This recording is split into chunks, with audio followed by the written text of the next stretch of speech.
parlerai de ta bonté, de ta fidélité. Je dirai tout haut, tout haut, tout haut, ce que tu as fait pour moi. Je proclamerai la gloire de ton nom. Je parlerai de ta bonté, ta fidélité.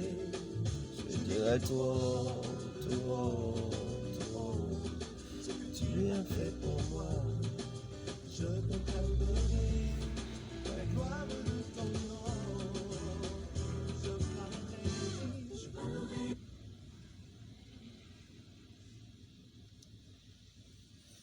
de ta bonté, ta fidélité. De ta bonté, ta fidélité. Je dirai wow, bonjour, bonjour, bonjour, bonjour. Shalom, shalom, shalom, shalom ce matin. Que Dieu nous bénisse, que sa grâce soit sur nous, que sa faveur nous localise là où nous sommes. Mais ce matin, nous venons à vous. Nous venons encore pour parler de la part du Seigneur, pour réellement parler des bontés de l'Éternel, pour réellement parler, bien-aimés, de la faveur de l'Éternel sur tous ceux-là même qui sont appelés enfants de Dieu et tous ceux qui sont appelés également à devenir enfants de Dieu. Oh yes, quand tu as cru en Jésus-Christ, je vais te dire ce matin que tu as une faveur. Tu as la faveur de Dieu. Tu as la grâce de Dieu. Tu as l'amour de Dieu pour toi que personne ne peut enlever. Yes. Bible ouverte ce matin, bien-aimés. Vu plusieurs contraintes de temps, nous ne sommes pas parlés, mais ce matin, nous allons nous parler. En quelques minutes, nous allons nous parler. Et je crois que la gloire reviendra à notre Dieu. Dieu te bénisse de là où tu es. Dieu te bénisse pour cette patience, pour cette attente. Dieu te bénisse pour ce que tu n'as pas lâché prise. Dieu te bénit de ce que tu es resté abonné à cette chaîne Bible ouverte. Et là, bien-aimés, nous faisons une faveur, c'est que également nos prières, nos cultes des dimanches sont partagés sur cette même page. Docteur Silas, voilà. Et bien-aimé, je prie que la grâce et la faveur de Dieu te soient favorables, te soient une réalité, te soit une bénédiction. Dieu te bénisse. Bible ouverte ce matin, nous allons parler de quelque chose de très important. Et cette chose importante, bien-aimé, il s'agit de la fidélité de Dieu dans nos vies, que nous traversons des temps difficiles ou que nous soyons dans des temps de joie. Oui, cela est important. Cela est important. Cela est important. Et je prie que aujourd'hui tu comprennes cette révélation. Dieu te bénisse. Sa grâce soit sur toi. Le chant disait, je parlerai de tes bontés. Je parlerai de ta fidélité. Je dirai tout haut et très haut même ce que tu as fait pour moi. Oui, je le dirai toujours. Merci Seigneur pour tout ce que tu as fait pour moi. Merci Seigneur pour tout ce que tu as fait pour mon frère. Merci Seigneur pour tout ce que tu as fait pour ma soeur. Merci Seigneur pour tes grandeurs, pour ta bonté, pour ta fidélité. Merci Seigneur pour, oh Dieu, ton combat que tu mènes pour moi. Ton combat que tu mènes pour mon bien-aimé. Ton combat que tu mènes pour, Seigneur, toute la grande famille, le corps de Christ. Béni soit ton nom. Ce matin, nous allons parler d'un thème important. Et ce thème, bien-aimé, c'est tout simplement plus que vainqueur. Yes, plus que vainqueur. Il s'agit de parler de ce tout petit thème qui est plus que vainqueur.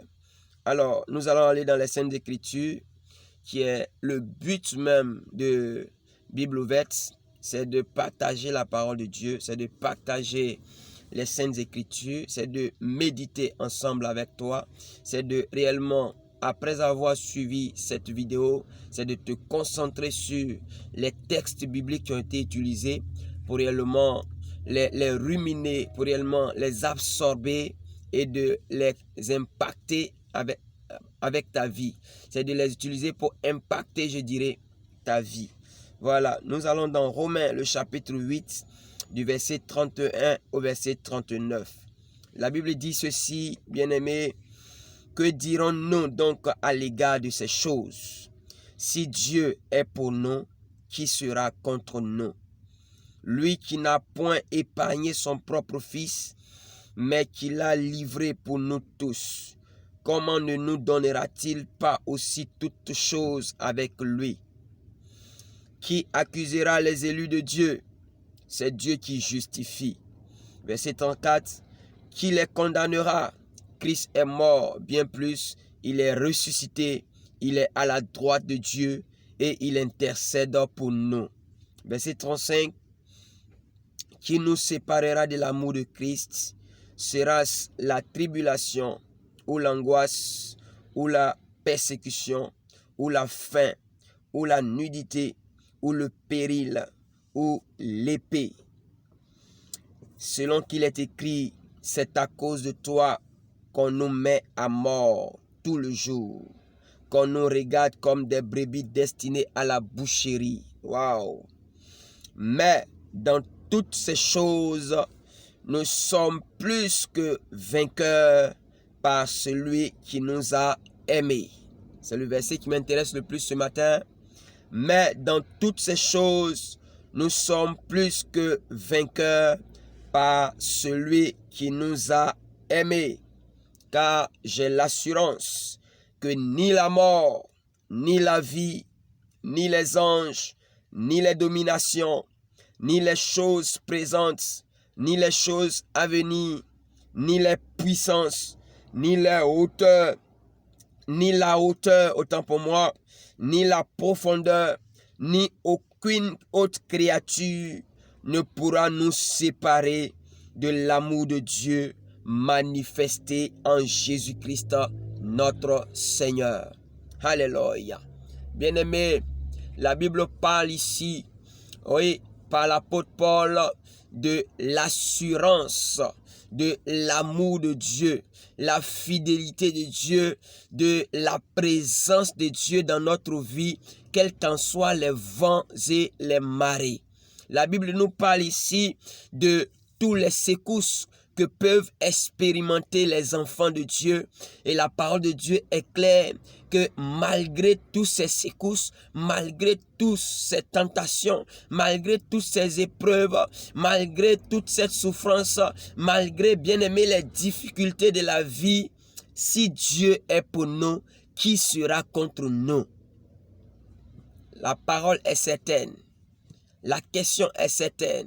Si Dieu est pour nous, qui sera contre nous?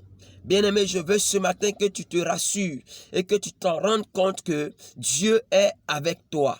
Et si Dieu est avec toi, qui pourra être contre toi? Qui pourra être contre toi? Oui, qui pourra être contre toi? Si Dieu est avec toi, si la présence de Dieu est avec toi, si Dieu est dans ta vie, si Dieu est dans ton business, si Dieu est dans ton affaire, si Dieu est dans ta famille, si Dieu est dans ton foyer, si Dieu est bien-aimé dans ton entreprise, si Dieu est dans le projet que tu es en train de monter, qui sera contre toi? Gloire à Dieu. Il faut que nous définissons si Dieu est avec nous ou si Dieu n'est pas avec nous. Il faut que nous définissons si Dieu réellement est au contrôle de ce que nous faisons ou si Dieu n'est pas au contrôle de ce que nous faisons. Il faut que nous définissions, est-ce que Dieu est réellement là? C'est une question vraie. C'est une question que chacun de nous, en tant qu'enfant de Dieu, nous devons nous poser, bien-aimés. La Bible dit, mais dans toutes ces choses, nous sommes plus que vainqueurs par celui qui nous a aimés. La Bible dit quoi? Mais dans toutes ces choses, dans toutes ces épreuves, dans toutes ces tribulations, dans toutes ces persécutions, dans toute cette faim, dans toute cette soif, dans toute cette humiliation, dans tout ce désarroi, dans toute cette tristesse, dans tout ces, oh bien-aimé, dans toutes ces conditions défavorables ou favorables dans lesquelles nous sommes plus que vainqueurs par celui qui nous a aimés. La Bible dit que Dieu a tant aimé le monde qu'il a donné son Fils unique afin que quiconque croit en lui ne périsse point mais qu'il ait la vie éternelle. Si d'emblée nous avons la vie éternelle, sachons une chose, nous avons la présence de Dieu avec nous. Nous avons Dieu auprès de nous. Nous avons Dieu en nous. Nous avons Dieu avec nous. Alléluia. Et si nous avons Dieu avec nous, qui sera contre nous? Et c'est pourquoi la Bible dit par l'apôtre Paul, dans toutes ces choses, dans tout ce qui nous entoure, dans tout ce que nous traversons, dans tout ce que nous vivons, dans tout ce à quoi nous assistons, nous sommes plus que vainqueurs. J'ai dit ce matin, mon thème c'est plus que vainqueur. Tu es plus que vainqueur. Tu es plus que vainqueur dans tout ce que tu traverses, dans tout ce que tu vis, dans tout ce que tu as, bien-aimé. Est-ce que vous savez que nous sommes à un rang d'honneur? Parce que, bien-aimé, dans tout combat, dans toute situation, dans toute épreuve, dans toutes secousses auxquelles nous sommes confrontés, il y a 3 classements. Il y a 3 classements. Ce matin, je veux que tu comprennes que le premier classement, c'est que tu peux sortir avec la défaite. C'est-à-dire que l'échec. L'échec. Le premier classement, il y a ceux qui échouent. Il y a ceux qui échouent. Il y a ceux qui prennent défaite. C'est-à-dire que dans toutes ces choses, nous avons commis l'échec. Nous avons pris défaite. Oui, dans toutes ces choses qui t'environnent, dans tous les projets dans lesquels tu es, dans toute situation dans laquelle tu es, bien aimé, tu peux prendre défaite. C'est le premier classement. Le deuxième classement, bien aimé, la Bible dit clairement que nous sommes plus que vainqueurs. C'est que le deuxième classement, c'est ceux qui sortent simplement vainqueurs dans une situation. Ceux qui sortent véritablement vainqueurs dans une situation. Ça peut être comme un match de football, la finale d'un match de football. Déjà, les 2 finalistes ont été vainqueurs pour arriver à la phase finale. Mais à la phase finale, je dirais que tu as été vainqueur. Mais la Bible dit quoi? Nous sommes plus que vainqueurs. C'est-à-dire que nous sommes des champions dans la compétition, dans le championnat, dans le combat. Il dit tu es plus que vainqueur. Vous voyez, 2 finalistes, c'est-à-dire qu'il y a eu des gens qui ont pris défaite pour qu'il y ait 2 finalistes dans une compétition. Mais quand il y a 2 finalistes, on doit les dissocier, on doit les distinguer. Et pour les distinguer, bien aimés, dans le commun des mortels, on va jusqu'à faire des prolongations lorsqu'il y a match nul. On va jusqu'à faire même des tirs au but lorsque, bien aimé, les prolongations ont également fait match nul. Pour te dire, la Bible te place au haut rang, dans un haut rang. Il dit tu es plus que vainqueur. Tu n'es pas n'importe qui. Tu es plus que vainqueur. La Bible t'appelle quelqu'un qui est plus que vainqueur dans le projet dans lequel tu es. La Bible t'appelle plus que vainqueur dans la bataille dans laquelle tu t'es mis. La Bible t'appelle plus que vainqueur dans toute la compétition. Dieu te bénisse ce matin parce que tu m'écoutes avec beaucoup de passion. Alléluia. Nous sommes plus que vainqueurs. Nous sommes plus que vainqueurs. Tu es un champion de Dieu. Tu es un champion de Dieu. Tu es une championne de Dieu. Alléluia. C'est de ça qu'il s'agit. Quelle est cette situation qui t'abat, qui te tracasse et qui est réellement en train de te vilipender, si je peux dire cela? Mais la Bible dit quoi? Dans toutes ces choses, tu es plus que vainqueur. Je suis venu te donner une parole d'espoir, une parole de victoire, une parole de foi pour que tu comprennes que tu n'es pas n'importe qui. Tu n'es pas dans le dernier dans le classement. Dans le classement que Dieu a fait, il y a ceux qui échouent, il y a ceux qui sont vainqueurs et il y a ceux qui sont plus que vainqueurs. Et tu fais partie de ceux qui sont plus que vainqueurs. Jésus-Christ est Seigneur. Alléluia. Bien-aimé, je vais plus loin pour te dire, cette histoire pour terminer, Bible ouverte de ce matin, c'est que la Bible dit, Jésus entrait dans une petite ville qui s'appelait Naïm. Et pendant que Jésus et son cortège faisaient leur entrée, Il y a une veuve qui faisait le deuil de son fils unique et dont on partait mettre en terre. Cela se trouve dans le livre de Luc, le chapitre 7, du verset 11 au verset 18. Luc 7, verset 11 au verset 18. La Bible dit, le jour suivant, Jésus alla dans une ville appelée Naïm. Ses disciples et une grande foule faisaient route avec lui. Lorsqu'il fut près de la porte de la ville, voici on portait en terre un mort, fils unique de sa mère, qui était veuve. Et il y avait avec elle beaucoup de gens de la ville. Le Seigneur, l'ayant vue, fut ému de compassion pour elle et lui dit, ne pleure pas, ne pleure pas. Il s'approcha et toucha le cercueil. Ceux qui le portaient s'arrêtèrent et il dit, jeune homme, je te le dis, lève-toi. Et le mort s'assit et se mit à parler. Jésus le rendit à sa mère.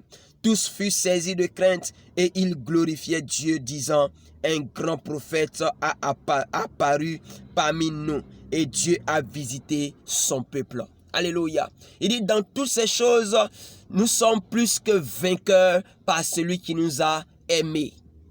Jésus a manifesté la compassion vis-à-vis de la femme veuve, vis-à-vis de ce cortège qui partait au cimetière. Bien-aimés, nous sommes vainqueurs parce que celui qui nous a aimés, comme la vie de cette femme de Naïm, cette veuve de Naïm, c'est Jésus-Christ de Nazareth. C'est Jésus qui nous a aimés. C'est Jésus qui nous a aimés. Ce n'est pas un homme qui t'a aimé. C'est Jésus qui t'a aimé le premier. Et nous sommes plus que vainqueurs parce que Jésus nous a aimés. Nous sommes plus que vainqueurs parce que le Seigneur nous aime. Alléluia. La veuve de Naïm a retrouvé son fils unique qui partait en terre. On partait l'enterrer. Mais la compassion de Jésus, l'amour de Jésus s'est manifesté. Et bien aimé, elle a été trouvée vainqueur sur la mort. Elle a été trouvée victorieuse sur la mort. Elle a été trouvée victorieuse sur la détresse. De la détresse, elle est parvenue à la joie. De la mort, il est parvenu à la vie. Bien aimé, de sans parole, le mort a retrouvé la parole, a retrouvé la vie. Nous sommes plus que vainqueurs par celui qui nous a aimés. Jésus nous a aimés. Et dis-toi ce matin, je te rassure, tu es plus que vainqueur en toute situation. Tu es plus que vainqueur. Tu ne connaîtras pas la défaite. Tu ne connaîtras pas le fait que tu sois simplement vainqueur. Mais tu es plus que vainqueur parce que Jésus t'a aimé. Tu es plus que vainqueur. Alléluia.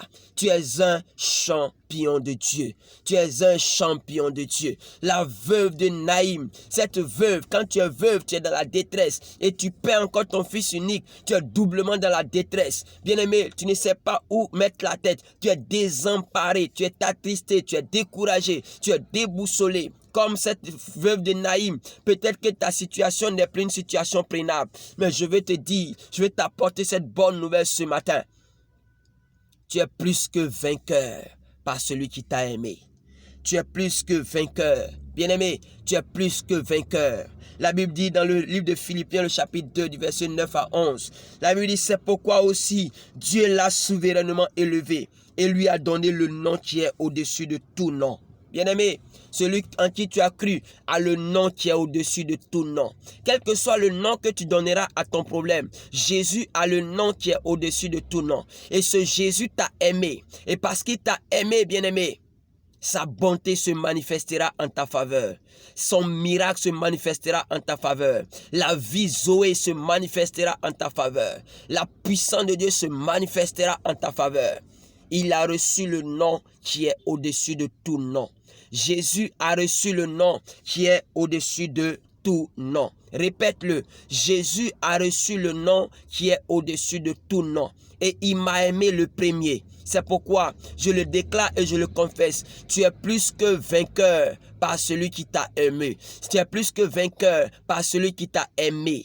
Tu es plus que vainqueur par l'amour de Jésus-Christ. Il dit, car j'ai l'assurance que ni la mort, ni la vie ne me sépareront de l'amour de Dieu manifesté en Jésus-Christ. La mort n'a pas pu séparer cette femme de l'amour de Dieu. La mort n'a pas pu, bien aimer, parce que l'amour de Dieu a envahi l'atmosphère du cimetière. Et elle a été trouvée vainqueur. Elle a été trouvée plus que vainqueur. De la défaite, tu seras trouvé plus que vainqueur. Dieu te bénisse ce matin. Bible ouverte ce matin, je vais m'arrêter là. Que la grâce et la faveur de Dieu soit sur ta vie. Très bonne fin de semaine à toi et que la vie de Dieu soit ton héritage. Dis Amen 3 fois et shalom à toi. Amen.